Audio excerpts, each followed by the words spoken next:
Welcome to radiant. ഹിസ്റ്ററിയിലെ മൂന്നാമത്തെ ചാപ്റ്ററാണ് നമ്മൾ ഇന്ന് സ്റ്റാർട്ട് ചെയ്യുന്നത്. ചാപ്റ്ററിൻ്റെ പേര് social analysis through sociological imagination. അപ്പോൾ പേര് കേൾക്കുമ്പോൾ തന്നെ എന്തോ വലിയൊരു സംഭവമാണെന്ന് തോന്നുന്ന, ആദ്യമൊക്കെ വായിച്ചു നോക്കുമ്പോൾ സാധാരണഗതിയിൽ പെട്ടെന്നൊന്നും എന്തിനെ പറ്റിയിട്ടാണ് പറയുന്നതെന്ന് മനസ്സിലാകാത്തൊരു ചാപ്റ്ററാണ്. പക്ഷേ സത്യത്തിൽ ഇതൊരു സിമ്പിൾ ചാപ്റ്റർ എന്നുള്ളതാണ് സത്യം. ഇവിടെ സോഷ്യോളജി എന്ന് പറയുന്ന ഒരു വിഷയത്തിനെ പറ്റിയിട്ടൊക്കെ ഉള്ള ഒരു ബേസിക് ആയിട്ടുള്ള കാര്യങ്ങളാണ് നമ്മളിവിടെ ഡിസ്കസ് ചെയ്യുന്നത്. അപ്പോൾ നിങ്ങൾ ആദ്യമായിട്ടാണ് നമ്മുടെ ചാനൽ കാണുന്നതെങ്കിൽ നമ്മുടെ 10ാം ക്ലാസ്സിന് വേണ്ടിയിട്ടുള്ള physics, chemistry, biology, history, geography ക്ലാസ്സുകൾ കിട്ടാൻ വേണ്ടിയിട്ടും എന്ത് ചെയ്യുക, ഈ ഒരു ചാനൽ സബ്സ്ക്രൈബ് ചെയ്യുക. നമ്മൾ റെഗുലറായിട്ട് എന്ത് ചെയ്യുന്നുണ്ട്, ഈ പറയുന്ന വിഷയങ്ങളുടെ ക്ലാസ്സുകൾ അപ്ലോഡ് ചെയ്ത് പോകുന്നുണ്ട്. അതുപോലെ ഓൺലൈൻ ക്ലാസ്സിൽ ജോയിൻ ചെയ്യാൻ താല്പര്യമുള്ളവർ എന്ത് ചെയ്യുക, മുകളിൽ കാണുന്ന വാട്സാപ്പ് നമ്പറിൽ കോൺടാക്ട് ചെയ്യുക. നിങ്ങൾക്ക് ഓൺലൈൻ ക്ലാസ്സിൽ ജോയിൻ ചെയ്യാവുന്നതാണ്. ഓൺലൈൻ ക്ലാസ്സിന് ഫീസുണ്ട്, ഫ്രീ അല്ല. യൂട്യൂബ് ക്ലാസ്സുകൾ ഫ്രീ ആയിട്ട് നമ്മൾ അപ്ലോഡ് ചെയ്യുന്നതായിരിക്കും. അതുപോലെ നോട്ട് കിട്ടാൻ വേണ്ടിയിട്ട് എന്ത് ചെയ്യുക, നമ്മുടെ ടെലഗ്രാം ചാനലുണ്ട്, അതിൽ എന്ത് ചെയ്യുക, ജോയിൻ ചെയ്യാം. ടെലഗ്രാം ചാനൽ ലിങ്ക് താഴെയുണ്ട്, പ്ലേലിസ്റ്റിൻ്റെ ലിങ്കും താഴെ ഡിസ്ക്രിപ്ഷനിൽ കൊടുത്തിട്ടുണ്ട്. അപ്പോൾ തുടങ്ങാമല്ലോ. Social analysis through sociological imagination, അല്ലെങ്കിൽ സാമൂഹിക വിശകലനം സമൂഹ ശാസ്ത്ര സങ്കല്പത്തിലൂടെ.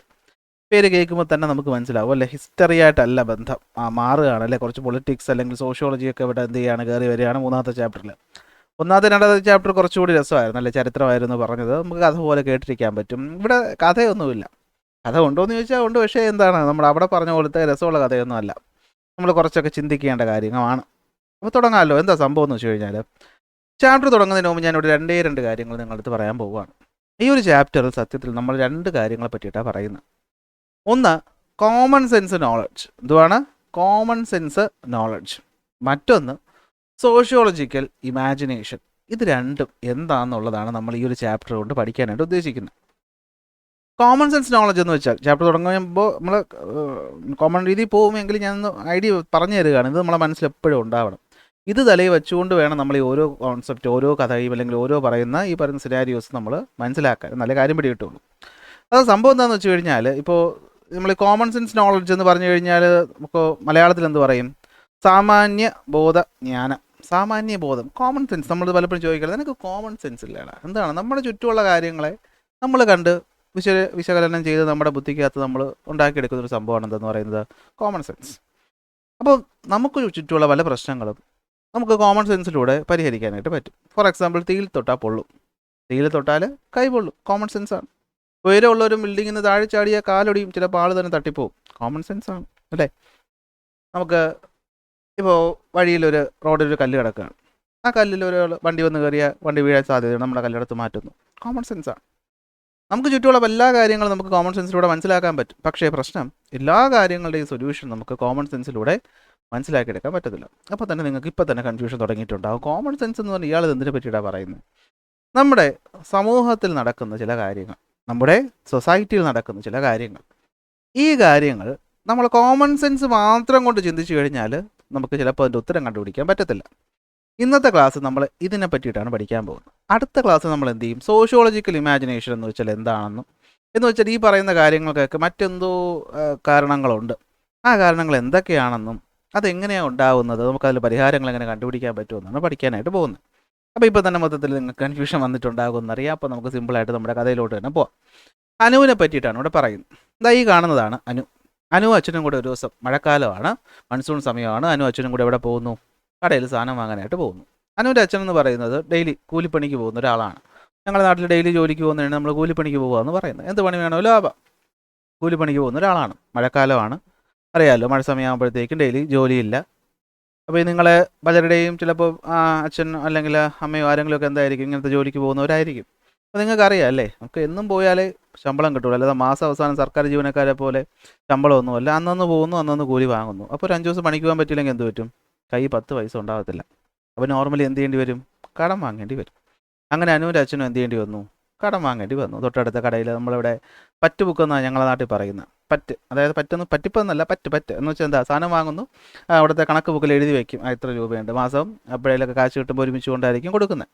ഒരു 5-6 ദിവസത്തേക്കൊക്കെ ഈ പറ്റ് പരിപാടി നടക്കും. നല്ല പരിചയമുള്ള വിശ്വാസമുള്ള കടക്കാരാണെങ്കിൽ ചിലപ്പോൾ ഒരു മാസം വരെ പോയെന്ന് വരും. അങ്ങനെ അനു അച്ഛനും കൂടെ എന്ത് ചെയ്തു, കടയിലേക്ക് സാധനം വാങ്ങാനായിട്ട് പോയി. മഴയാണ്, അനുവിൻ്റെ അച്ഛന് ജോലിയില്ല, കുറേ ദിവസമായി ജോലിക്ക് പോയിട്ട്. അപ്പോൾ കയ്യിൽ കുറച്ച് പൈസയേ ഉള്ളൂ. കടയിലാണെങ്കിലോ കുറേ ദിവസമായിട്ട് ഈ പറയുന്ന കടത്തിന് സാധനം വാങ്ങുകയാണ്. അപ്പോൾ കണ്ട പാടെ കടക്കാരൻ എന്ത് പറഞ്ഞു, ഇതുവരെയുള്ള കടം, ഇതുവരെയുള്ള പൈസകൾ തന്ന് തീർത്തിട്ടേ ഇനി സാധനം തരാൻ പറ്റുള്ളൂ. കടക്കാരനെ കുറ്റം പറയാൻ പറ്റുമോ? ഇല്ല. അയാളും ഡെയിലി ഈ പറയുന്ന സാധനം വിറ്റ് കിട്ടുന്ന ലാഭം കൊണ്ട് കുടുംബം നോക്കുന്ന ആളാണ്. അയാൾക്ക് വേറെ വഴിയില്ലാതെ അയാൾ പറഞ്ഞു.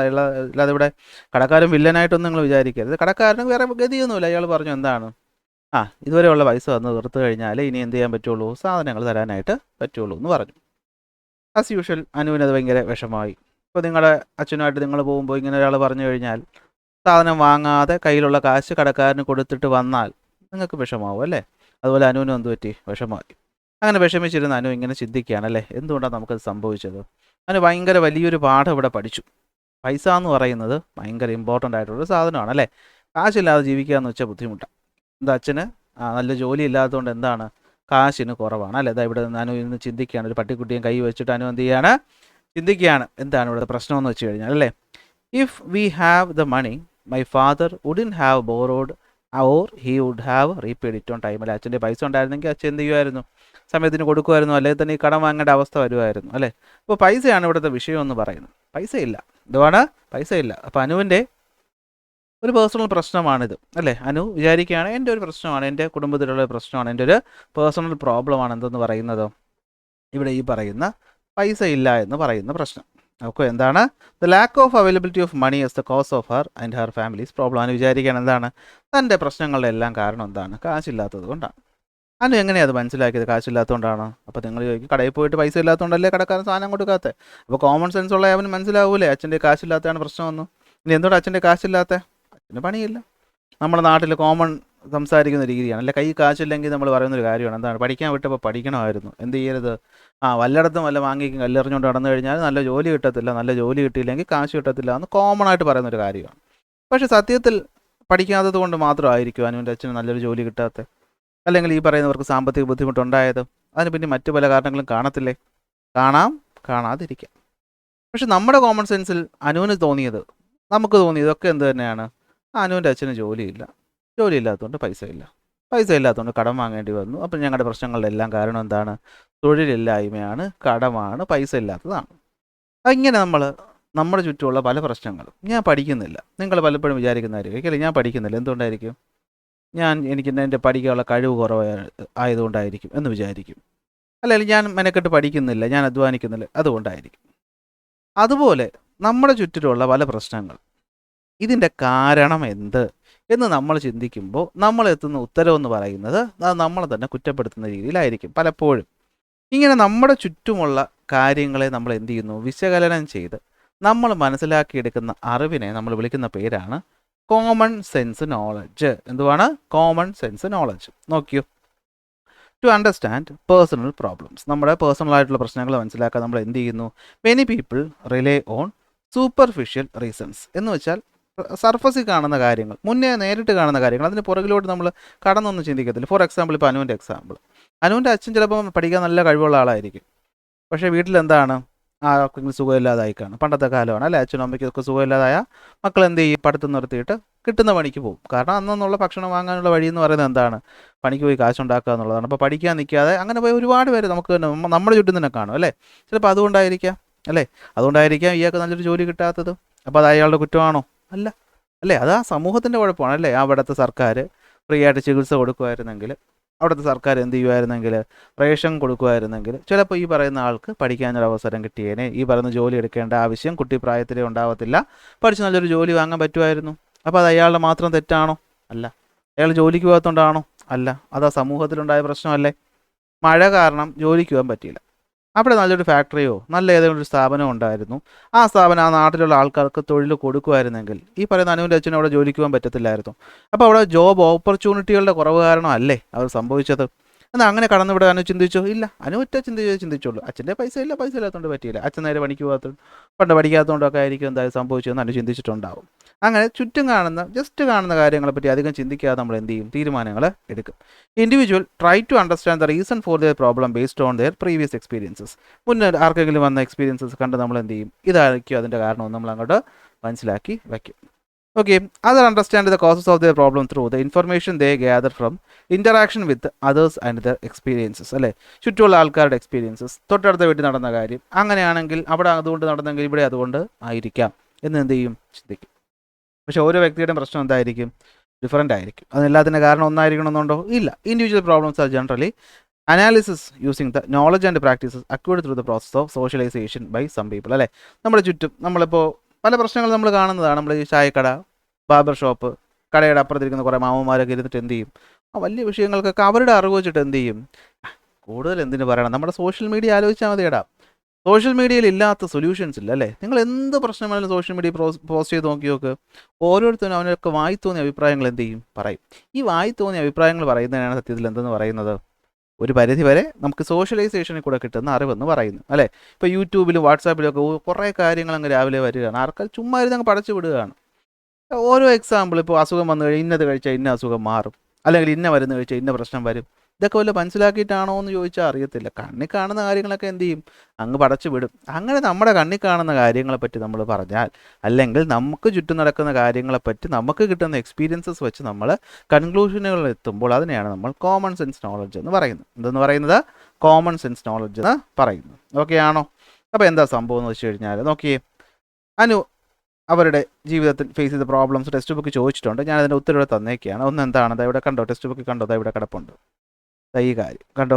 What are the problems mentioned her that Anu and her family faces? എന്തൊക്കെയാണ്? ഒന്ന്, limited opportunity of employment during the rainy season. അല്ലേ, അനുവിൻ്റെ അച്ഛന് തൊഴിലിന് പോകാൻ പറ്റാത്ത കാര്യം എന്തുകൊണ്ടാണ്? മഴക്കാലം ആയതുകൊണ്ട് ഓപ്പർച്യൂണിറ്റികൾ കുറവാണ്. ഫിനാൻഷ്യൽ ഡിഫിക്കൽട്ടീസ് അവർക്കുണ്ട്. ഇമോഷണൽ സ്ട്രെസ് ഉണ്ട്. അല്ലേ, കടയിൽ പോയിട്ട് സാധനം വാങ്ങാതെ വന്നപ്പോഴത്തേക്കും ഭയങ്കര വിഷമമായി അനുവിൻ്റെ അച്ഛനും. അപ്പോൾ സാമ്പത്തികമായി ബുദ്ധിമുട്ട് വരുമ്പോൾ നമുക്ക് സാമ്പത്തിക പ്രശ്നം മാത്രമല്ല, മാനസികമായിട്ട് ഭയങ്കര വിഷമം ഉണ്ടാവും.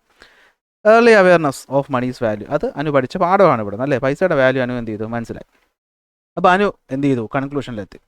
അനു എന്നല്ല, ഏതൊരു വ്യക്തിയും തൻ്റെ പേഴ്സണലായിട്ടുള്ള പ്രശ്നങ്ങളുടെ അണ്ടർസ്റ്റാൻഡിങ് നടത്തുന്നത് എങ്ങനെയായിരിക്കും? ചുറ്റുമുള്ള രീതി വെച്ചിട്ടായിരിക്കും. ഞാൻ ഇപ്പോൾ പറഞ്ഞ കാര്യം എന്തൊക്കെയാണത്? സൂപ്പർഫിഷ്യൽ ആയിട്ടുള്ള റീസണിങ്, അതായത് many people tend to rely on surface level explanation to their problems. രണ്ട്, പേഴ്സണൽ എക്സ്പീരിയൻസ്. അല്ലേ, individual often base their understanding of the problem on their own past experiences. Next, social interactionsലൂടെ നമുക്ക് എന്ത് ചെയ്യും? കാര്യങ്ങൾ മനസ്സിലാക്കാൻ പറ്റും. Some people learn the lesson for this issue by interacting with others and hearing about others' experience. അല്ലേ, നമുക്കൊരു അസുഖം വരുമ്പോൾ നമ്മൾ എന്ത് ചെയ്യും? നമ്മുടെ ബന്ധുക്കളായിട്ടൊക്കെ സംസാരിക്കും. അപ്പോൾ അവർ പറയും എന്താണ്? എൻ്റെ കൊച്ചിച്ചൻ്റെ മോനും ഇതേ പ്രശ്നമാണ് വന്നത്. അല്ലേ, ചിലപ്പോൾ നമുക്കൊരു പനി വന്നതായിരിക്കും. അവരെന്ത് പറയും? പനി വന്ന് ഇരുന്നിരിപ്പിൽ ആളങ്ങ് പോയിരുന്നു. നമ്മൾ ആവശ്യമില്ലാത്ത ടെൻഷനിലും പ്രഷറിലും ഒക്കെ എന്ത് ചെയ്യും? കൊണ്ടെത്തിക്കുന്ന ഒരു പരിപാടി. അതാണ് എന്ത്? സോഷ്യൽ ഇൻട്രാക്ഷനിലൂടെ. നല്ലതും ഉണ്ടാവുമേ, മോശം എപ്പോഴും ഉണ്ടാവും എന്നല്ല, നല്ലതും ഉണ്ടാവും, മോശം ഉണ്ടാവും. അതിനാണ് നമ്മൾ സോഷ്യലൈസേഷൻ പ്രോസസ്സ് എന്ന് പറയുന്നത്. Knowledge and practice gained through socialization help individuals analysis their problems more deeply. അങ്ങനെ നമ്മൾ കിട്ടുന്ന നോളജിനെയാണ് നമ്മൾ പൊതുവിൽ എന്ത് വിളിക്കുന്നത്? കോമൺ സെൻസ് നോളജ് എന്ന് പറയുന്നത്. People frequently uses their everyday practical understanding to interrupt the causes of their personal difficulties. ഇതാണ് സംഭവം. ഇതാണ് ഇവിടെ ചാപ്റ്ററിൽ ആദ്യം പറയുന്നത്. ഇപ്പോൾ കാര്യം മനസ്സിലാവുന്നുണ്ടല്ലോ അല്ലേ? എന്താ നമ്മളോട് ഉദ്ദേശിക്കുന്ന ഒരു ഐഡിയ കിട്ടുന്നുണ്ടല്ലോ. അപ്പോൾ എന്താ ഈ കോമൺ സെൻസ് നോളജ് എന്ന് ചോദിച്ചാൽ നിങ്ങൾ പറയണം, common sense knowledge is the direct understanding individuals acquire about the world through personal experiences, social interactions and cultural knowledge. അല്ലേ, പേഴ്സണൽ എക്സ്പീരിയൻസ് കൊണ്ടും സമൂഹവുമായിട്ടുള്ള ഇൻറ്ററാക്ഷൻസ് കൊണ്ടും നമ്മുടെ കൾച്ചറുമായി ബന്ധപ്പെട്ട് നമുക്ക് കിട്ടുന്ന അറിവുകളും കൊണ്ട് നമ്മൾ ഉണ്ടാക്കിയെടുക്കുന്ന അറിവ്, അതിനെയാണ് നമ്മൾ കോമൺ സെൻസ് നോളജ് എന്ന് പറയുന്നത്. എന്തെന്ന് പറയുന്നത്? കോമൺ സെൻസ് നോളജ് എന്ന് പറയുന്നത്. കോമൺ സെൻസ് നോളജ് അത് നമ്മൾ മലയാളത്തിൽ എന്താ പറയുന്നത്? കോമൺ സെൻസ് നോളജ് മലയാളത്തിൽ എന്ത് പറയും? സാമാന്യ ബോധജ്ഞാനം എന്ന് പറയും. ബാക്കി ഇംഗ്ലീഷ് ടേംസ് ഒന്നും ഇവിടെ നിങ്ങൾക്ക് ഡൗട്ട് വരാൻ ചാൻസ് ഇല്ലല്ലോ. അപ്പോൾ എന്താണ് കോമൺ സെൻസ് നോളജ് എന്ന് വെച്ച് കഴിഞ്ഞാൽ? കോമൺ സെൻസ് നോളജ് എന്ന് വെച്ചാൽ എന്തായിരിക്കും? It is the direct understanding of individual acquire about the world through personal experiences, social interactions and cultural knowledge. For example, ഇപ്പോൾ സൂര്യൻ കിഴക്കുദിക്കുന്നു, നമ്മൾ രാവിലെ കണ്ട് മനസ്സിലാക്കിയതാണ്, അല്ലെങ്കിൽ ആരോ പറഞ്ഞു തന്ന് കേട്ട കാര്യമാണ്. അല്ലേ, കിഴക്കുദിക്കുന്നു, പടിഞ്ഞാറ് അസ്തമിക്കുന്നു, rises in the east and sets on the west. അതുപോലെ നമ്മൾ നേരത്തെ പറഞ്ഞ പോലെ തീ തൊട്ടാ പൊള്ളും, ഉയരമുള്ള സ്ഥലത്ത് നിന്ന് ചാടിയ ചാവും, ഇങ്ങനെയൊക്കെ കുറേ കാര്യങ്ങൾ നമ്മൾ മനസ്സിലാക്കി വെച്ചിട്ടുണ്ട്. അതുപോലെ നമുക്ക് സാമ്പത്തിക ബുദ്ധിമുട്ടുണ്ടായാൽ അതിൻ്റെ ഏക കാരണം എന്താണ്? നമ്മൾ പൈസ സമ്പാദിക്കാത്തതുകൊണ്ടാണ്. എന്തുകൊണ്ടാണ് പൈസ സമ്പാദിക്കാൻ പറ്റാത്തതെന്നുള്ള ചിന്ത നമുക്ക് വരത്തില്ല. പൈസ ഇല്ലാത്തതുകൊണ്ടാണ്. നിങ്ങളുടെ വീട്ടുകാർ എപ്പോഴും നിങ്ങളിത് പറയുന്നുണ്ട്, അല്ലേ, നീ എന്താ പഠിക്കാത്തത്, നിനക്ക് എന്താ മാർക്ക് കുറയുന്നത്, അല്ലേ, നിനക്ക് എന്താ കുഴപ്പം, നിനക്ക് എന്തിൻ്റെ കുറവാണ് ഉള്ളത്, അല്ലേ, ഞങ്ങളൊക്കെ പഠിച്ച കാലത്തോലെ അല്ല, നിങ്ങൾക്ക് എല്ലാ സൗകര്യവും തന്നിട്ട് നീ എന്താ പഠിക്കാത്തത്. പക്ഷേ ഓരോ കുട്ടിക്ക് ഓരോ റീസൺ ഉണ്ടാവും, അല്ലേ, പഠിക്കാതിരിക്കാനായിട്ട്. നല്ല കാര്യം അല്ലേ? സത്യമാണ്. ഓരോരുത്തർക്കും ഓരോ റീസൺ ഉണ്ടാവും. ചിലർക്ക് പഠിച്ചത് മനസ്സിലാവാത്തതുകൊണ്ടായിരിക്കും, ചിലർക്ക് ആ വിഷയത്തോട് ഇഷ്ടമില്ലാത്തതുകൊണ്ടായിരിക്കും, അല്ലെ ചിലർക്ക് ആ വിഷയത്തോട് താല്പര്യമേ ഇല്ല. ചിലർക്ക് മാത്സ് ഇഷ്ടമുള്ളവർക്ക് സോഷ്യൽ സയൻസ് ഇഷ്ടമല്ല, സോഷ്യൽ ഇഷ്ടമുള്ളവർക്ക് എന്താണ് മാത്സ് ഇഷ്ടമല്ല. അങ്ങനെ ഉണ്ട്, ആൾക്കാർക്ക് ഇൻഡിവിജ്വൽ പ്രിഫറൻസസ് ഉണ്ട് അല്ലേ? മറ്റവർക്കൊക്കെ അങ്ങനെ ആയതുകൊണ്ട് നമുക്കും ഇങ്ങനെ തന്നെ ആകണം എന്നൊക്കെ പറഞ്ഞാൽ ബുദ്ധിമുട്ടാണ്. അങ്ങനെ പറഞ്ഞാൽ അതിനെയാണ് സിമ്പിളായിട്ട് എന്തെന്ന് പറയുന്നത്? കോമൺ സെൻസ് നോളജ് എന്ന് പറയുന്നത്. എന്തെന്ന് പറയുന്നത്? കോമൺ സെൻസ് നോളജ് എന്ന് പറയുന്നു. നമ്മുടെ എവറിഡേ പെർസെപ്ഷൻസ്, പ്രാക്ടീസസ്, നോളജ് ഇതൊക്കെ കൊണ്ടാണ് നമ്മൾ കോമൺ സെൻസ് നോളജ് അക്വയർ ചെയ്യുന്നത്. പക്ഷേ പ്രശ്നം എന്താണെന്ന് വെച്ച് കഴിഞ്ഞാൽ അത് എവിടെ നോക്കിക്കോ, കടം കയറിയ അവസ്ഥയാണ് അല്ലേ? കടം കയറുമ്പോൾ നമ്മൾ നോർമലി പറയുന്നത് എന്താണ്? അവന് പണിക്ക് പോകാൻ വയ്യാത്തതുകൊണ്ടാണ് അവന് പണിക്ക് പോകാൻ വയ്യാത്തതുകൊണ്ടാണ് അവന് എന്ത് ചെയ്ത് പൈസയുടെ ബുദ്ധിമുട്ടുണ്ടാകുന്നത്, അല്ലെങ്കിൽ കടം കയറുന്നത് അല്ലേ? ഞാൻ നേരത്തെ പറഞ്ഞ പോലെ അല്ലേ, പഠിക്കാൻ വിട്ടപ്പോൾ പഠിക്കണമായിരുന്നു, ഒരിടത്തും കറങ്ങിയിടുന്നത് എന്താണ്? നല്ല ജോലിയൊന്നും കിട്ടത്തില്ല, എല്ലാവരും ചുമ്മാ അങ്ങ് വിടുന്നതാണ്. അപ്പോൾ ഈ രീതിയിലുള്ള സംസാരങ്ങൾ സംഭവം ചിലപ്പോൾ നമുക്ക് കാണുമ്പോൾ അത് സത്യമായിട്ട് തോന്നിയേക്കും, ചിലപ്പോൾ പഠിക്കാത്തതായിരിക്കും നേരാവണ്ണം. പക്ഷേ എപ്പോഴും അത് തന്നെ ആകണമെന്നൊന്നുമില്ല. അപ്പം നമ്മൾ ഇത്തരം പ്രശ്നങ്ങളെ പറ്റി മനസ്സിലാക്കണമെങ്കിൽ നമ്മൾ കുറച്ചുകൂടി ബ്രോഡായിട്ട് എന്ത് ചെയ്യണം? ചിന്തിക്കണം. ഓക്കെ, അതാണ് ഇവിടെ പറയുന്നത്. സോ ഈ ഒരു രീതിയിൽ മാത്രം ചിന്തിച്ചത് കൊണ്ട് നമുക്ക് കാര്യങ്ങൾക്ക് ഒരു സൊല്യൂഷൻ കണ്ടെത്താൻ പറ്റണമെന്ന് ഇല്ല. കോമൺ സെൻസ് നോളജിന് ഒരുപാട് പ്രശ്നങ്ങളുണ്ട്. ഫോർ എക്സാമ്പിൾ നോക്കിയേ, നോട്ട് ഫോർമൽ ഓർ സയൻറ്റിഫിക് അല്ലേ? അതെപ്പോഴും സയൻറ്റിഫിക് ആയിട്ടുള്ള റീസൺ ആകണമെന്നില്ല. പ്രാക്ടിക്കൽ നോളജ് കൊണ്ട് ആൾക്കാർ പറയുന്നതാണ്, അത് 5 പേർക്ക് ശരിയായിരിക്കാം, 6 ശരിയാവണമെന്ന് ഉറപ്പൊന്നുമില്ല. Build on observation and assumptions അല്ലേ? നമ്മൾ കണ്ടിട്ടുള്ള കാര്യങ്ങൾ, നമ്മുടെ എക്സാമ്പിൾസ് ഒക്കെ വെച്ചിട്ട് പറയുന്നതാണ്. സയൻറ്റിഫിക് ആയിട്ടുള്ള റീസൺസ് ചിലപ്പോൾ നമുക്ക് അറിയണമെന്നില്ല, ചിലപ്പോൾ അത് സയൻറ്റിഫിക്കലി ശരിയും ആവാം. It is shaped by socialization അല്ലേ? നമ്മുടെ ചുറ്റുപാടുമാണ് നമ്മൾ ഈ പറയുന്ന കോമൺ സെൻസ് നോളജ് അക്വയർ ചെയ്യാൻ നമ്മളെ എന്ത് ചെയ്യുന്നത്? സഹായിക്കുന്നത്. ഇവിടെ നിന്ന് ഒരു ചോദ്യം ടെക്സ്റ്റ് ബുക്കിൽ തന്നിട്ടുള്ള ചോദ്യമാണ്, വളരെ റിലവൻ്റ് ആയ ചോദ്യമാണ്. ഇത് നിങ്ങളുടെ പരീക്ഷയ്ക്ക് വരാൻ സാധ്യതയുണ്ട്. ചോദ്യം എന്താണെന്ന് വെച്ചാൽ, why it is not possible to understand the actual reason for social problems like indebtedness, കടം കയറിയിരിക്കുന്ന അവസ്ഥ, by relying only on common sense knowledge അല്ലേ? കോമൺ സെൻസ് നോളജ് കൊണ്ട് മാത്രം, ഞാൻ ഇപ്പോൾ പറഞ്ഞു, നമുക്കൊരിക്കലും എല്ലാ കാര്യങ്ങൾക്കും, പ്രത്യേകിച്ച് നമ്മുടെ സൊസൈറ്റിയിൽ നടക്കുന്ന സോഷ്യൽ പ്രോബ്ലംസ്, കാരണം കടമെന്ന് പറയുന്നത് അനുവിൻ്റെ അച്ഛന് മാത്രമുള്ളതൊന്നുമല്ല, നിങ്ങൾക്കും എനിക്കും ഒക്കെ എന്തുണ്ട്, ഇന്ന് അല്ലെങ്കിൽ നാളെ കടം വാങ്ങേണ്ട അവസ്ഥ വരാം. അപ്പോൾ അതെന്തുകൊണ്ടെന്ന് മനസ്സിലാക്കാൻ എപ്പോഴും കോമൺ സെൻസ് നോളജ് കൊണ്ട് മാത്രം സാധിക്കത്തില്ല. എന്താ സംഭവം നോക്കിയേ, കോമൺ സെൻസ് നോളജ് എന്ന് പറയുന്നത് it is based on personal experiences അല്ലെ? ഇതെപ്പോഴും പേഴ്സണൽ എക്സ്പീരിയൻസിനെയും നമ്മുടെ ബിലീഫിനെയും അതുപോലെ അൺഎക്സാമിൻഡ് ആയിട്ടുള്ള സോഷ്യൽ നോംസിനെയും അടിസ്ഥാനപ്പെടുത്തിയാണ്. It may often lead to അല്ലേ oversimplified or incorrect assumption അല്ലേ? ഇതുകൊണ്ട് ചിലപ്പോൾ നമുക്ക് വളരെ ഓവർ സിംപ്ലിഫൈഡ് ആയിട്ടുള്ള ഇൻകറക്റ്റ് ആയിട്ടുള്ള അസംഷൻസിലേക്ക് നമ്മൾ എത്താം. ഫോർ എക്സാമ്പിൾ, പൈസ ഇല്ലാത്തത് ജോലിക്ക് പോകാത്തത് കൊണ്ട് അത് തന്നെ ആകണമെന്ന് ഉറപ്പുണ്ടോ? ഇല്ല. പക്ഷെ നമുക്കറിയാം, പൈസയ്ക്ക് നോർമലി നമുക്കറിയാം, നമ്മുടെ കയ്യിലുള്ള പൈസ എന്ന് പറയുന്നത് എപ്പോഴും നമുക്ക് കിട്ടുന്ന ശമ്പളം അല്ലെങ്കിൽ നമ്മുടെ ജോലിയെ അടിസ്ഥാനപ്പെടുത്തിയാണ് എന്നതൊരു കോമൺ ആയ കൺസെപ്ഷനാണ്. അപ്പോൾ ജോലി ഇല്ലെങ്കിൽ അല്ലെങ്കിൽ ജോലിക്ക് പോകാത്തതുകൊണ്ട് പൈസ ഇല്ല, അല്ലെങ്കിൽ പൈസ ഇല്ലാത്തതിൻ്റെ കാരണം ജോലി ഇല്ലായ്മയാണ് എന്ന് നമ്മളങ്ങ് ഉറപ്പിക്കുകയാണ്. പക്ഷേ അത് തന്നെ ആകണമെന്നുണ്ടോ? ഇല്ല. അസുഖങ്ങൾ കൊണ്ട് പൈസ ഇല്ലാതാകാം, ജോലിക്ക് പോകാൻ പറ്റാത്ത സാഹചര്യമാകാം, അല്ലെങ്കിൽ അയാൾ ഈ പറയുന്ന സമൂഹത്തിലല്ലേ എന്തായാലും പണ്ടത്തെ ഒരു കാലം എടുക്കാം, അന്ന് ജാതിയും മതമൊക്കെ നിലനിന്നിരുന്ന കാലം, ജോലി ചെയ്യാൻ താല്പര്യമുണ്ടെന്ന് പറഞ്ഞിട്ട് ഒരു സാധാരണക്കാരന് ചിലപ്പോൾ ജോലിക്ക് പോകാൻ പറ്റണമെന്നില്ല അല്ലേ? അവൻ്റെ ജാതി ആയിരിക്കും അവിടുത്തെ പ്രശ്നമെന്ന് പറയുന്നത്, അവൻ്റെ നിറമായിരിക്കും അവൻ്റെ പ്രശ്നമെന്ന് പറയുന്നത്, അങ്ങനെ ഒരുപാട് കാര്യങ്ങൾ അതിൻ്റെ പുറകിലുണ്ട്. അപ്പോൾ അതുകൂടെ നമ്മൾ എന്ത് ചെയ്യണം? മനസ്സിലാക്കണം. അങ്ങനെ ഓവർ സിംപ്ലിഫൈ ചെയ്ത് നമ്മൾ എന്ത് ചെയ്യരുത്? അങ്ങ് പറഞ്ഞു കളയരുത്. സാധാരണ നിങ്ങളിങ്ങനെ ആലോചിച്ചാൽ, നിങ്ങളുടെ ബന്ധുക്കളെയൊക്കെ ഇങ്ങനെ ആലോചിച്ചാൽ മതി. പലപ്പോഴും നമ്മുടെ ഈ ബന്ധുക്കളൊക്കെ ഉണ്ടല്ലോ, ഇവരാണ് നമുക്കിട്ട് ഇങ്ങനെ പണി വരുന്നത് അല്ലേ? അവർ സിമ്പിളായിട്ട് അങ്ങ് നമ്മുടെ കാര്യങ്ങൾ അവർ തന്നെ അങ്ങ് തീരുമാനിച്ച് എന്ത് ചെയ്യും? ഓരോ അങ്ങ് അസംഷൻസ് അങ്ങ് പറയും. അങ്ങനെ സംഭവം അത് നല്ലൊരു കാര്യം അല്ല. സച്ച് ബ്ലെയിമിങ്, ഫോർ എക്സാമ്പിൾ നോക്കി, സച്ച് ബ്ലെയിമിങ് പോവർട്ടി ഓൺ ലേസിനെസ്, social problems like indebtedness are complex and require deeper analysis of structural factors like unemployment, economic inequality and social system അല്ലേ? കടമെന്ന് പറയുന്നത് ഒരിക്കലും മടി കൊണ്ട് മാത്രം ഉണ്ടാകുന്ന ഒന്നാണോ എന്ന് ചോദിച്ചാൽ അല്ല, അത് കുറച്ചുകൂടെ കോംപ്ലക്സ് ആണ്. തൊഴിലില്ലായ്മ അതിനൊരു കാരണമാണ്. നമ്മുടെ സാമൂഹികമായിട്ടുള്ള അൺഇക്വാലിറ്റി എന്ന് പറയുന്നത് ഒരു കാരണമാണ്. നമ്മുടെ സോഷ്യൽ സിസ്റ്റം, ഞാനിപ്പോൾ പറയുന്ന നിറവും ജാതിയും മറ്റു കേസുകളും, ഇതൊക്കെ എന്താണ്? അതിനൊരു കാര്യമാണ്. അപ്പോൾ അതിവിടെ നമ്മൾ എന്ത് ചെയ്യുന്നില്ല, കണക്കാക്കുന്നില്ല, കോമൺ സെൻസ് മാത്രം എടുക്കുമ്പോൾ. അതുകൊണ്ടാണ് നമ്മൾ പറയുന്നത് കോമൺ സെൻസ് ബേസ് ചെയ്തുള്ള കാര്യങ്ങൾ എപ്പോഴും ശരിയാകണമെന്ന് ഇല്ല. നമുക്കിവിടെ അത് കുറച്ച് എക്സാമ്പിൾസിലൂടെ ഒന്ന് മനസ്സിലാക്കാം. ഇതുവരെ പറഞ്ഞ പോയിന്റുകൾ എന്താണെന്ന് നിങ്ങൾ ഒന്നുകൂടി ഒന്ന് ആലോചിച്ച് നോക്ക്. നമ്മുടെ പേഴ്സണൽ പ്രോബ്ലംസിൻ്റെ സൊല്യൂഷൻ അല്ലെങ്കിൽ അതിൻ്റെ റീസൺ എന്താണെന്ന് നമ്മൾ കണ്ടെത്തുന്ന എപ്പോഴും നമുക്ക് ചുറ്റുപാടുമുള്ള എക്സ്പീരിയൻസസ് വെച്ചിട്ടാണ്. ആ പോയിന്റ് നിങ്ങളുടെ തലയിൽ കയറി. ചിലപ്പോൾ നമ്മൾ തന്നെ എന്ത് ചെയ്യും, നമ്മുടെ മുന്നുള്ള എക്സ്പീരിയൻസ് വെച്ചിട്ട് നമ്മളൊരു അസംഷനിലോട്ട് എത്തും. അല്ലെങ്കിൽ നമ്മൾ നമ്മുടെ കൂട്ടുകാരുടെ അടുത്തും വീട്ടുകാരുടെ അടുത്തും ബന്ധുക്കളുടെ അടുത്തും സംസാരിച്ച് സോഷ്യൽ ഇൻറ്ററാക്ഷനിലൂടെ നമ്മൾ അതിനൊരു റീസണിലോട്ട് എത്തും. അല്ലെങ്കിൽ നമ്മുടെ കൾച്ചറുമായി ബന്ധപ്പെട്ട റീസൺസ് കൊണ്ടോ ഒക്കെ നമ്മൾ എന്ത് ചെയ്യും, നമുക്ക് ചുറ്റുമുള്ള സർഫസ് ലെവലിലുള്ള കാര്യങ്ങളെപ്പറ്റി മാത്രം മനസ്സിലാക്കിക്കൊണ്ട് നമ്മൾ നമ്മുടെ പ്രശ്നങ്ങളെപ്പറ്റി പഠിക്കുമ്പോൾ അതിനെയാണ് നമ്മൾ, അല്ലെങ്കിൽ പഠിച്ച് നമ്മൾ അറിവ് നേടുമ്പോൾ അതിനെയാണ് നമ്മൾ കോമൺ സെൻസ് നോളജ് എന്ന് പറയുന്നത്. എന്താണെന്ന് പറയുന്നത്? കോമൺ സെൻസ് നോളജ് എന്ന് പറയുന്നത്. പക്ഷേ ഇത് പലപ്പോഴും തെറ്റാണ്. കാരണം ഇത് സയൻറ്റിഫിക് അല്ല, ഇത് പ്രൂവൺ ആയിട്ടുള്ള കാര്യമല്ല, ഇതിൽ ഡീപ്പറായിട്ടുള്ള കാര്യങ്ങളെപ്പറ്റി ഒന്നും തന്നെ പഠിക്കുന്നില്ല. കേട്ട കാര്യങ്ങൾ വെച്ച് അങ്ങോട്ട് തള്ളിവിട്ടാൽ അതാണ് കോമൺ സെൻസ് നോളജ്. അതെപ്പോഴും തെറ്റെന്നല്ല. തെറ്റാകാം എന്ന് പറഞ്ഞ് എപ്പോഴും അല്ല, ശരിയാകാം എന്ന് പറഞ്ഞാൽ എപ്പോഴും ശരിയാകും, അല്ലെങ്കിൽ എല്ലാ കേസിലും ശരിയാകുമെന്ന് പറയാൻ പറ്റത്തില്ല. സമൂഹത്തിൽ നടക്കുന്ന പല പ്രശ്നങ്ങൾക്കും വ്യക്തിപരമായ റീസൺസ് ആയിരിക്കത്തില്ല കാരണം. അതിന് കുറച്ചുകൂടി വലിയ സോഷ്യലായിട്ടുള്ള കാരണങ്ങൾ ഉണ്ടാകാം. ഫോർ എക്സാമ്പിൾ, കടം കയറുന്ന കേസ്. അതിന് തൊഴിലില്ലായ്മ നാട്ടിലുണ്ടായതായിരിക്കാൻ കാരണം, ഗവൺമെൻറ്റിൻ്റെ പോളിസികളായിരിക്കാൻ കാരണം, അവിടുത്തെ കാലാവസ്ഥയായിരിക്കാൻ കാരണം, അവിടുത്തെ ചുറ്റുപാടായിരിക്കാൻ കാരണം. അങ്ങനെ ഒരുപാട് കാരണങ്ങൾ അവിടെ ഉണ്ടാകാം. ഇപ്പോൾ ഹിരോഷിമ നാഗാസാക്കിയിൽ ആറ്റം ബോംബ് ഇട്ടു.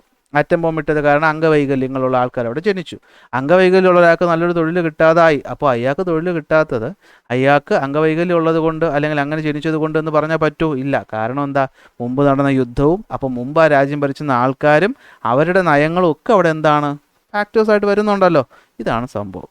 അപ്പോൾ നമ്മൾ അതൊന്നും നോക്കാതെ നമ്മുടെ മുമ്പിൽ കിട്ടിയ കാര്യങ്ങൾ മാത്രം പറഞ്ഞാൽ അത് കോമൺ സെൻസ് നോളജ്. ഇവിടെ എക്സാമ്പിളായിട്ട് നമുക്ക് പറയുമ്പോൾ കുറച്ചുകൂടെ ക്ലിയർ ആവും. ചിലപ്പം കുറച്ച് ബോറടിക്കുന്നുണ്ടായിരിക്കും, ഇതെങ്ങനെയൊക്കെ പറ്റുള്ളൂടാ, ഇങ്ങനെ കുറച്ച് ബോറൊക്കെ അടിക്കും, എന്നാലും കേട്ടിരിക്കുക, വേറെ വഴിയില്ല. Okay. Climatic changes is natural, human actions have no role in it. സാധാരണ പറയുന്ന ഒരു കാര്യമാണ്. അപ്പോൾ നിങ്ങൾ ചോദിക്കും, അല്ലല്ലല്ല, നമുക്കറിയാം ക്ലൈമറ്റിക് ചേഞ്ച് എന്ന് പറയുന്നത് എന്താണ്, മനുഷ്യൻ്റെ ആക്ഷൻസ് കൊണ്ടാണ്. നിങ്ങൾ സ്കൂളിൽ പോയി പഠിച്ചതുകൊണ്ടാണ് അല്ലേ? ചുമ്മാ ജനിച്ചത് നിങ്ങൾ നാട്ടിൽ വളർന്നെങ്കിൽ ചിലപ്പോൾ ഇതൊന്നും അറിയത്തില്ല. നിങ്ങൾ സ്കൂളിൽ പോയിട്ട് നിങ്ങളെ അടിച്ച് പഠിപ്പിച്ചുകൊണ്ടാണ് നിങ്ങൾക്ക് ആ കാര്യങ്ങളൊക്കെ ഓർമ്മ വരുന്നത്. ഇത് സമൂഹം, വിദ്യാഭ്യാസമുള്ള നിങ്ങളെപ്പോലുള്ളവരല്ല, അല്ലാത്തവരെ പറ്റിയിട്ട് ചേർത്ത് പറയുന്ന കാര്യം. നമ്മൾ എക്സാമ്പിൾ പറയാം. ഇപ്പോൾ നമ്മൾ ചൂട് സമയം, സമ്മർ കഴിഞ്ഞതേ ഉള്ളൂ, നമ്മൾ പറയാറുണ്ട് അല്ലേ, ഭയങ്കര ചൂടല്ലേ, എന്താ ഒരു ചൂട്, സൂര്യൻ അങ്ങോട്ട് അങ്ങ് ഉദിച്ച് നിൽക്കുകയാണ് അല്ലേ, ഭയങ്കര ചൂടാണ് ഇപ്പോൾ. സത്യത്തിൽ ആ ചൂട് കൂടിയതിന് കാരണം നമ്മളപ്പോൾ ഒരിക്കലും പറയത്തില്ല അല്ലേ, കാർബൺ ഗ്ലോബൽ വാർമിംഗ് കാരണം ഉണ്ടായതാണ്, അല്ലെങ്കിൽ എന്താണ് നമ്മുടെ ഗ്രീൻ ഹൗസ് ഗ്യാസസിൻ്റെ എമിഷൻ കാരണം ഉണ്ടായതെന്ന് പറയത്തില്ല. സൂര്യൻ ഉദിച്ച് നിൽക്കുന്നു, സൂര്യൻ നന്നായിട്ട് വെയിൽ വരുന്നു, കിട്ടുന്നു, മഴ, ന്യൂനമർദ്ദം ഉണ്ടാകുന്നു, കടൽ കയറുന്നു, ഇങ്ങനെ പല പ്രകൃതി ഉണ്ടാകുന്ന പ്രശ്നങ്ങൾ നമ്മൾ ജസ്റ്റ് അതെന്താണ് പ്രകൃതി നോർമലി നടക്കുന്നൊരു കാര്യമായിട്ടാണ് മനസ്സിലാക്കുന്നത്. പക്ഷെ പലപ്പോഴും അങ്ങനെയാണോ? അല്ല. മനുഷ്യന്മാർക്ക് അതിൽ നല്ലൊരു പങ്ക് ഉണ്ട്. ഗ്രീൻ ഹൗസ് ഗ്യാസുകളുടെ എമിഷനും മറ്റു കാര്യങ്ങൾ നിങ്ങൾക്കിപ്പോൾ അറിയാം, സ്കൂളിൽ പോയി പഠിച്ചുകൊണ്ട്, അല്ലാതെ അറിഞ്ഞുകൂടായിരുന്നല്ലോ. സോ അതാണ് ഇവിടെ പറയുന്നത്. ഇത് നോർമലി നാട്ടിൽ പറയുന്നൊരു കാര്യമാണ്. ഇനി നിങ്ങൾക്ക് ഇഷ്ടപ്പെടാത്ത കാര്യം എന്താ എത്തി? A high score can be achieved only if you study four longer hours. ഇത് കേൾക്കാത്ത ഒരുത്തിനും ഉണ്ടാകത്തില്ലല്ലോ. നിനക്കൊരു ദിവസം സ്കൂളിൽ പോയ കാര്യങ്ങൾ പഠിക്കുക 1 മണിക്കൂർ മതിയോടെ? ഇല്ല, ഞങ്ങളൊക്കെ പഠിച്ചപ്പോൾ 5-6 മണിക്കൂർ കഷ്ടപ്പെട്ടിരുന്ന് പഠിച്ചാലേ കിട്ടത്തുള്ളൂ. ഞാൻ ഈ അടുത്ത് കേട്ടൊരു കാര്യം പറയാമേ. ഞാനൊരു സ്ഥലത്ത് പഠിപ്പിക്കാൻ പോകുന്നുണ്ട്. അപ്പോൾ അവിടെ വേറൊരു സാറ് കുട്ടിയൊക്കെ പറഞ്ഞു കൊടുത്തൊരു ടൈം ടേബിളാണ്. ഇന്ന് രാവിലെ വെളുപ്പാങ്കാലത്ത് 2:30-3 മണിക്കൊക്കെ എണീറ്റ് വേണം എന്ത് ചെയ്യാൻ, കുട്ടികളെല്ലാവരും പഠിക്കാനായിട്ട്. അപ്പോൾ അത് കേൾക്കുന്ന പാരൻസിനും ഭയങ്കര ഇഷ്ടമായി കാണും അല്ലേ, നല്ല സാറല്ലേ പറഞ്ഞ കാര്യം. പക്ഷെ ആലോചിച്ച് നോക്കി, എല്ലാ കുട്ടിയൊക്കെ രാവിലെ എണീറ്റ് പഠിക്കുന്നത് ഓക്കെ ആയിരിക്കും? ഞാൻ പഠിക്കുന്നതിന് എനിക്ക് മനസ്സിലാവുന്ന രീതി നിങ്ങൾ പഠിക്കുമ്പോൾ നിങ്ങൾക്ക് മനസ്സിലാവുന്ന രീതി ഒരുപോലെയാണോ? അല്ല. പക്ഷേ ഈ സ്റ്റേറ്റ്മെൻറ്റ് കേട്ടാൽ നമുക്ക് എന്ത് തോന്നും? ലോജിക്കലാണ്, കോമൺ സെൻസ് ഉണ്ട്, നല്ല കാര്യമാണ്. പക്ഷേ ഇത് പ്രാക്ടിക്കലാണോ? ഇത് ശരിയാണോ? അല്ല. കാരണം കുറേ നേരം പഠിച്ചുകൊണ്ട് മാർക്ക് കൂടത്തൊന്നുമില്ല. എന്ത് പഠിക്കുന്നു, എഫക്റ്റീവായി പഠിക്കുന്നതിലാണ് കാര്യം ഇരിക്കുന്നത് അല്ലേ. എഫക്റ്റീവായി പഠിച്ചാൽ കാര്യം മനസ്സിലാവും.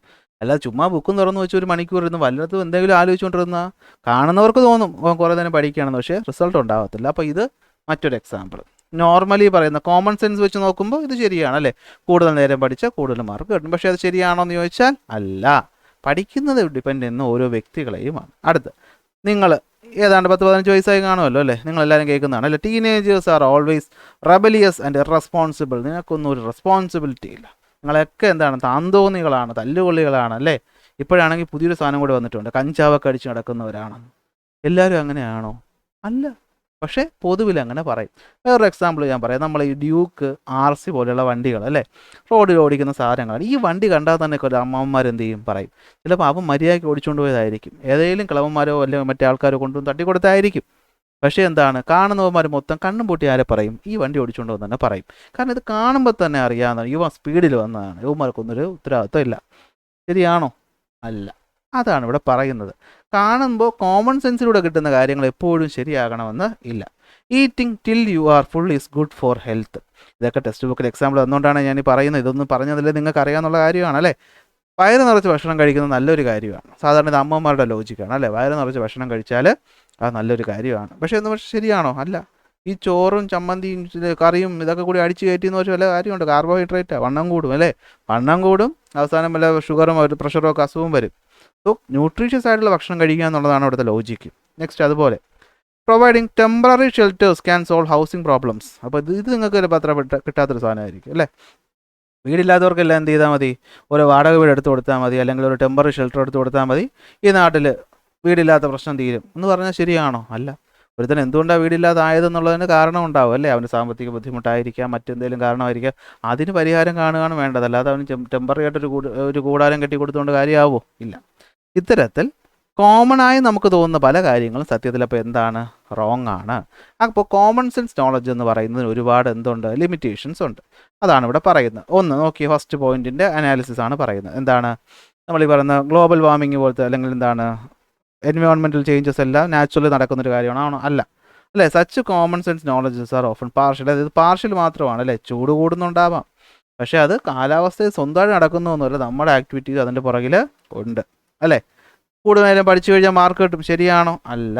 Common sense knowledge are thus relied on speculations and practices അല്ലേ. ഫോർ എക്സാമ്പിൾ, ഗ്രൂപ്പായിട്ട് പഠിക്കുന്ന സമയത്ത് അല്ലെങ്കിൽ ഒരു ഇൻ്റർവെൽ എടുക്കുന്നത് നല്ല കാര്യമാണോ? ആണ്. അല്ലാതെ ഒരുപാട് മണിക്കൂർ ഒരുമിച്ച് പഠിക്കുന്നതുകൊണ്ട് കാര്യമില്ല. അപ്പോൾ ആരോ ചുമ്മാ തോന്നിയ സ്പെക്കുലേഷൻസ് എന്ന് വെച്ചാൽ ചുമ്മാ തോന്നി അങ്ങ് അടിച്ചു വിടുകയാണ്. ഇതിനൊന്നും പുറകിൽ ശാസ്ത്രീയമായിട്ടുള്ള ഒരു അടിത്തറയും ഉണ്ടാവണമെന്നല്ലേ. ഒരു 20 മിനിറ്റിന് മുകളിലൊന്നും കണ്ടിന്യൂസ് ആയിട്ടിരുന്ന് പഠിച്ചാൽ ഒരുത്തിന് തലയിലും കയറത്തില്ല. പിന്നെ നമ്മൾ ക്ലാസ് എടുക്കുമ്പോൾ അതുകൊണ്ടാണ് ഞാൻ മാക്സിമം 20-19 മാക്സിമം അരമണിക്കൂറിനകത്ത് ഞാൻ എൻ്റെ ക്ലാസ്സുകൾ എന്ത് ചെയ്യുന്നത്? ഒതുക്കുന്നത്. ഇതിനകത്തൊന്നും ഇതിന് മുകളിലൊന്നും യൂട്യൂബ് ക്ലാസ് ഒന്നും ഡയറക്റ്റ് ഒരുത്തണ്ടിരുന്ന് കാണത്തില്ല. യൂട്യൂബ് പോയിട്ട് റെഗുലർ ക്ലാസ് പോലും കാണത്തില്ല.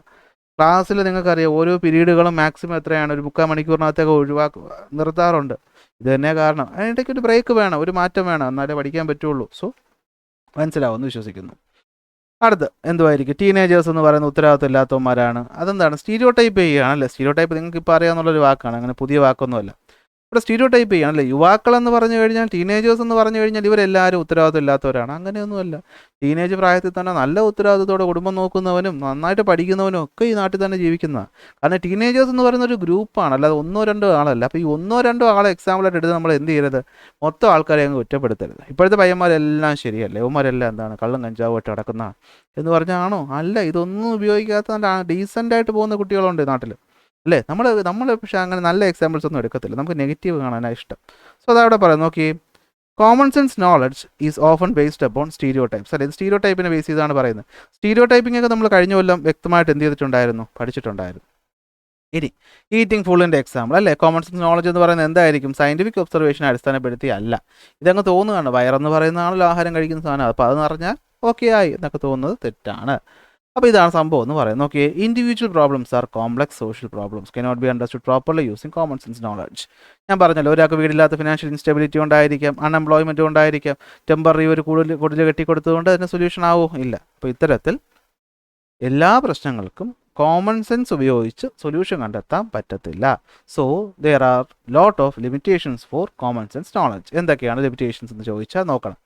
It provide only partial knowledge അല്ലേ. പകുതി മാത്രം, കണ്ടറിവ് മാത്രം, അതിനെപ്പറ്റി കൂടുതൽ വിശകലനമൊന്നും നടക്കുന്നില്ല. It relies on speculations or practices അല്ലേ. ആരുടെയെങ്കിലുമൊക്കെ സ്പെക്കുലേഷൻസ്, ആരുടെയെങ്കിലും തോന്നലുകളെ അടിസ്ഥാനപ്പെടുത്തിയിട്ടോ ആരെങ്കിലും ചെയ്ത കാര്യങ്ങളൊക്കെ അടിസ്ഥാനപ്പെടുത്തിയിട്ടായിരിക്കും പറയുന്നത്. ഇതൊന്നും എപ്പോഴും ശരിയാകണമെന്ന് ഇല്ല. Okay, basis itself on stereo types അല്ലെ. ഇതെല്ലാം എന്താണ്? സ്റ്റീരിയോ ടൈപ്പിനെ അടിസ്ഥാനപ്പെടുത്തിയിട്ടാണ് പറയപ്പെടുന്നത് അല്ലേ. അതിനെ അടിസ്ഥാനപ്പെടുത്തിയാണ്, സ്റ്റീരിയോ ടൈപ്പുകൾ അടിസ്ഥാനപ്പെടുത്തിയാണ് അല്ലേ. എന്ന് വെച്ചാൽ യുവാക്കൾ എന്ന് വെച്ചാൽ ഉത്തരവാദിത്വം ഇല്ലാത്തവർ, അങ്ങനെ ഒരു സ്റ്റീരിയോ ടൈപ്പ് ചെയ്യുകയാണ് ആൾക്കാരെ. മുടി വളർത്തി അവൻ കഞ്ചാവ് അല്ലേ, അവൻ മോശം ഡ്രസ്സ് ഇട്ട് നടന്നില്ല, അവൻ ഒരു ഉത്തരവാദിത്വം ഇല്ലാത്തവൻ, അങ്ങനത്തെ കുറേ സ്റ്റീരിയോ ടൈപ്പുകൾ അടിസ്ഥാനപ്പെടുത്തിയായിരിക്കും എപ്പോഴും കോമൺ സെൻസ് നോളജുകൾ പറയുന്നത്. Complex social problems cannot be understood. For example ഹൗസിങ്ങിൻ്റെ കേസ് അല്ലേ. ആൾക്കാർ റോഡ് സൈഡിൽ താമസിക്കുന്നത് അവന് വീട് വയ്ക്കാൻ ഗതിയില്ലാത്തതുകൊണ്ടാണ്, അല്ലാതെ അവൻ ടെമ്പററി വീട് കിട്ടാത്തതുകൊണ്ട് അല്ല. അപ്പോൾ അതിന് പിന്നിൽ മറ്റു പല പ്രധാനപ്പെട്ട കാരണങ്ങളുണ്ടാവും. അപ്പോൾ അതിനെപ്പറ്റി മനസ്സിലാക്കാതെ ചുമ്മാ എന്ത് ചെയ്യരുത്? പറയരുത്. Not based on scientific observations studies അല്ലേ.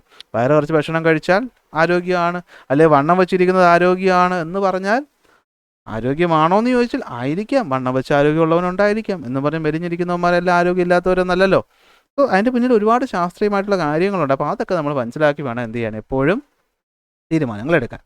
സോ ഇന്ന് നമ്മൾ കോമൺ സെൻസ് നോളജ് എന്താണെന്നും കോമൺ സെൻസ് നോളജിൻ്റെ ലിമിറ്റേഷൻ എന്താണെന്നുള്ള കാര്യങ്ങൾ അവർ പറഞ്ഞാണ് നിർത്തുന്നത്. ഞാൻ നേരത്തെ പറഞ്ഞ പോയിന്റുകളുണ്ടല്ലോ, ഇത് ഇവിടെ ടെക്സ്റ്റ് ബുക്കിൽ മിക്ക ചോദ്യങ്ങൾക്ക് ഞാനിവിടെ ഉത്തരം എന്ത് ചെയ്തിട്ടുണ്ട്, കൊടുത്തിട്ടുണ്ട്. ഇത് കിട്ടാനാണ് ഞാൻ ടെലഗ്രാമിൽ ജോയിൻ ചെയ്യാൻ പറഞ്ഞത്. നമ്മളെ എപ്പോഴും നമ്മുടെ കോമൺ സെൻസ് നോളജ് എന്ന് പറയുന്ന പേഴ്സണൽ എക്സ്പീരിയൻസിനെ ബേസ് ചെയ്തായിരിക്കും, നമ്മുടെ സോഷ്യൽ ഇൻറ്ററാക്ഷൻസിനെ ബേസ് ചെയ്തായിരിക്കും, കൾച്ചറൽ പ്രാക്ടീസിനെയും ഒബ്സർവേഷൻസിനെയും സോഷ്യലൈസേഷനെ ബേസ് ചെയ്തായിരിക്കും. ഇതെപ്പോഴും ശരിയാകണമെന്നില്ല.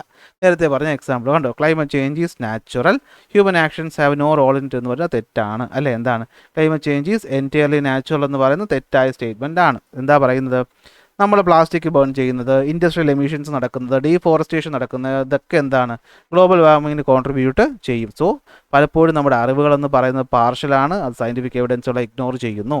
A high score can be achieved only if you study four longer hours എന്ന് പറയുന്നത് തെറ്റാണ്. കാരണം എന്താണ്, കൂടുതൽ നേരം പഠിച്ചാൽ കൂടുതൽ മാർക്ക്, അത് തെറ്റായിട്ടുള്ള സ്റ്റേറ്റ്മെൻ്റ് ആണ്. ശരിയായിട്ടുള്ള കാര്യം എന്താണ്, ലേണിംഗ് സ്റ്റൈല്, ആൾക്കാർ ഗ്രൂപ്പായിട്ട് പഠിക്കുന്നു, റെസ്റ്റ് എടുക്കുന്നു, ഇടയ്ക്ക് സ്മാർട്ടായി വർക്ക് ചെയ്യുന്നതൊക്കെ എന്താണ് ഇതിനെ തീരുമാനിക്കുന്ന കാര്യങ്ങളാണ്. അതായത് എത്ര മണിക്കൂർ എന്നുള്ളതല്ല, എങ്ങനെ പഠിക്കുന്നു എന്നുള്ളതാണ് കാര്യം. So effectiveness matters more than the duration, അതൊരു കാര്യമാണ്. Teenagers are highly rebellious and irresponsible എന്നാണ് കോമൺ ബിലീഫിൽ പറയുന്നത് അല്ലേ. അവരെന്ത് ചെയ്യുകയാണ്, സ്റ്റീരിയോ ടൈപ്പ് ചെയ്യുകയാണ്, അവരെപ്പോഴും നെഗറ്റീവായിട്ട് കാണപ്പെടുകയാണ്. ശരിയാണോ, അല്ല, ഇതൊരു സ്റ്റീരിയോ ടൈപ്പാണ്, തെറ്റാണ് അല്ലേ. Teenagers can be responsible, thoughtful and mature അല്ലേ. അവരും എന്താണ് ഉത്തരവാദിത്തോടെ പെരുമാറാതിരിക്കുക. സോ സ്റ്റീരിയോ ടൈപ്പ് എന്ത് ചെയ്യും, നമുക്ക് മിസ്ലീഡിങ് ആയിട്ടുള്ള കാര്യങ്ങൾ സംഭവിക്കുന്നുള്ളത് കൂടെ എന്ത് ചെയ്യുക, അവിടെ മനസ്സിലാക്കുക. Eating till you are full is good for your health അല്ലേ. നമ്മൾ എന്താണ് വയറ് നിറച്ച് കഴിക്കുന്നത് ശരിയാണ്, കാരണം ഫുൾ സ്റ്റൊമക്ക് എന്ന് വെച്ചാൽ ഹെൽത്ത് എന്നാണ് അർത്ഥം ഇവിടെ കോമൺ സെൻസ് അനുസരിച്ച്. പക്ഷെ തെറ്റാണോ, അല്ല, തെറ്റാണ് അല്ലേ. കാരണം എന്താണ്, നമ്മൾ ബാലൻസ്ഡ് ന്യൂട്രീഷനാണ് എപ്പോഴും ആവശ്യമായിട്ട് ഉള്ളത്. സോ ഒബ്സർവേഷൻസ് ആർ എന്താണ്, നമുക്ക് ഒബ്സർവേഷൻസ് കൊണ്ട് നമുക്ക് ഒരിക്കലും ഒരു സയൻറ്റിഫിക് പ്രൂഫ് ഉണ്ടെന്ന് പറയാനായിട്ട് പറ്റത്തില്ല. Providing temporary shelters can solve housing problem അല്ലെ. ക്വിക്ക് ഫിക്സ് എന്ന് പറയുന്നത് ഹോംലെസ് ആൾക്കാർ അല്ലേ. നമ്മളിപ്പോൾ ഇത് മെയിനായിട്ട് കാണുന്നത് ഇപ്പോൾ നമ്മുടെ വിദേശ രാജ്യങ്ങൾ, കാനഡ, ഇംഗ്ലണ്ട് പോലുള്ള സ്ഥലങ്ങളിലൊക്കെ ഇന്ത്യയിൽ നിന്നൊക്കെ ഒരുപാട് പേര് എന്ത് ചെയ്യുന്നുണ്ട്, മൈഗ്രേറ്റ് ചെയ്ത് പോകുന്നുണ്ട് അല്ലേ. അവരൊക്കെ റോഡ് സൈഡിൽ കഴിയുന്നത് എന്തുകൊണ്ടാണ്, ആ നാടിന് ഉൾക്കൊള്ളാൻ പറ്റുന്നതിനേക്കാളും കൂടുതൽ ആൾക്കാർ അവിടെ എത്തിയത് കൊണ്ടാണ്. ഇപ്പോൾ മുംബൈ പോലെയുള്ള മെട്രോ സിറ്റീസ് അല്ലെങ്കിൽ മെട്രോപൊളിറ്റൻ സിറ്റീസ്, അവിടെ ചേരികൾ ഉണ്ടാകുന്നത് എന്തുകൊണ്ടാണ്, ചേരികൾ ഉണ്ടാകുന്നതെന്ന് വെച്ചാൽ തൊഴിലിന് വേണ്ടി അവിടെ ഒരുപാട് ആൾക്കാർ വരുന്നു. അത്രയും ആൾക്കാർക്ക് ജോലി കൊടുക്കാനോ അവർക്ക് ആവശ്യമുള്ള ഷെൽട്ടർ കൊടുക്കാനോ ആ നാടിന് പറ്റത്തില്ല. അതുകൊണ്ട് എന്ത് ചെയ്യണം, എല്ലാ നാട്ടിലും തൊഴിലവസരങ്ങൾ കൊണ്ടുവന്നാൽ അവരൊക്കെ തിരിച്ചവരെ നാട്ടിൽ പൊക്കോളും. അപ്പോൾ ചേരികൾ താനേ ഇല്ലാതായിക്കോളും. അല്ലാതെ ചേരി ഒഴിപ്പിക്കുക അല്ലെങ്കിൽ ചേരി പൊളിച്ചു കളയുക എന്നുള്ളതല്ല അവിടുത്തെ ലോജിക്ക്. ഐഡിയ കിട്ടുന്നുണ്ടല്ലോ അല്ലേ. അപ്പോൾ ഇതാണെന്ന് പറയുന്നത്. സ്ട്രക്ചറൽ പ്രോബ്ലംസ് ആണ് എന്താണ്, okay, structural problems need structural solution. അതായത് 1-2 കാര്യങ്ങളുള്ളതല്ല, ഒരു ബ്രോഡ് സെൻസിലുള്ള പ്രശ്നങ്ങൾക്ക് അങ്ങനെ തന്നെ സൊല്യൂഷൻ കണ്ടുപിടിക്കണം. അത് ക്വിക്ക് ഫിക്സുകൾ കൊണ്ട് കാര്യമൊന്നും ഉണ്ടാവത്തില്ല. Which leads to the limitations of common sense knowledge. അതിൻ്റെ ലിമിറ്റേഷൻസ് എന്തൊക്കെയാണെന്ന് വെച്ചാൽ എന്തായിരിക്കും, പാർഷ്യൽ നോളജ് തരുന്നുള്ളൂ, സ്പെക്കുലേഷൻസിനെയും പ്രാക്ടീസസിനെയും റിലേ ചെയ്യുന്നു, സ്റ്റീരിയോ ടൈപ്പുകളെ വിശ്വസിക്കുന്നു, കോംപ്ലക്സ് സോഷ്യൽ പ്രോബ്ലംസിനെ മനസ്സിലാക്കാൻ സാധിക്കുന്നില്ല, സയൻറ്റിഫിക് ഒബ്സർവേഷൻ അടിസ്ഥാനപ്പെടുത്തി അല്ല. സോ നമ്മുടെ ഇന്നത്തെ കൺക്ലൂഷൻ എന്താണെന്ന് വെച്ചാൽ, approaching personal and social problems only through common sense knowledge will not provide enough knowledge for proper solution അല്ലേ. കോമൺ സെൻസ് നോളജ് എന്ന കണ്ണിലൂടെ മാത്രം കാര്യങ്ങളെ പറ്റി പഠിച്ചാൽ അതുകൊണ്ട് സൊല്യൂഷനൊന്നും ഉണ്ടാവത്തില്ല. അതുകൊണ്ട് നമുക്ക് എന്ത് വേണം, നമുക്കൊരു ബ്രോഡായിട്ടുള്ള ചിന്താഗതി വേണം. അതായത് സോഷ്യൽ ഫാക്ടേഴ്സിനൊക്കെ കണക്കാക്കണം. നമ്മൾ എന്തിനെപ്പറ്റി മനസ്സിലാക്കണം, ഈ പറയുന്ന സോഷ്യോളജിക്കൽ ഇമാജിനേഷനെ പറ്റിയിട്ടൊക്കെ പഠിക്കണം. ഇതാണ് അടുത്ത ക്ലാസ്സിൽ പഠിക്കാൻ പോകുന്നത്. ഓക്കെ ആണല്ലോ, ഒരു പരിധിവരെ കാര്യങ്ങൾ മനസ്സിലായി കാണുമെന്ന് വിശ്വസിക്കുന്നു. സോ ക്ലാസ്സുകൾ ഇഷ്ടപ്പെട്ടാൽ ലൈക്ക് ചെയ്യുക, ഷെയർ ചെയ്യുക, സബ്സ്ക്രൈബ് ചെയ്യുക. അടുത്ത ക്ലാസ്സിൽ അടുത്ത ടോപ്പിക്കായിട്ട് കാണാം.